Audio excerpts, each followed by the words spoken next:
fiir waan hubaa inaad maqashay Bitcoin. Meantime, another 52-week high for Bitcoin. laakiin su'aasha ma isweydiisay adiga maxay kaaga dhigan tahay videogan ma ahan mid madadaalo ah laakiin waa mid aad u muhiim ah wuxuu bedeli doonaa sida aad u fahanto lacagaha iyo maalgashiga hadda waxaynu joognaa waqti cusub dhaqaaluhuna wuu isbedelayaa sida internetka marka u horeysa oo bilowda oo kale laakiin runta ayaa ah dad badan way iska dhaafaa qaar way soo daahaan qaarna lacag badan ay ku lumiyaan maxaa yeelay ma fahansan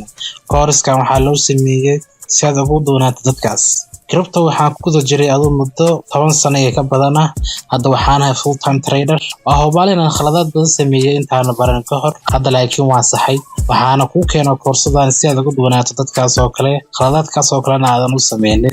koorskan waxaad ku baran doontaa waa maxay crypto sidee account loo sameeyaa sidee lacag loogu shubtaa sida lacag looga saarto sida loo iibsado ama la iskaga iibiyo cryptada sidee loo helaa koonis fiican oo la maalgashado sidee suuqa loo fahmaa si fudud tani ma ahan mid theory ah balse waxaad arki doontaa tusaalooyin dhab ah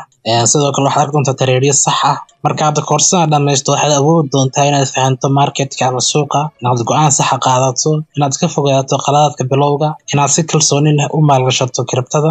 haddii aad ku bilowdo $50 iyo haddii aad ku bilowdo 5,000 waa isku mid wax isma dhaamaan muhiimadu waa aqoonta mustaqbalka lacaguhu way isbedelayaan cryptona waxay ka tahay qayb weyn waa iska indhatiri kartaa ama waad baran kartaa hadda waxaynu joognaa xilli aad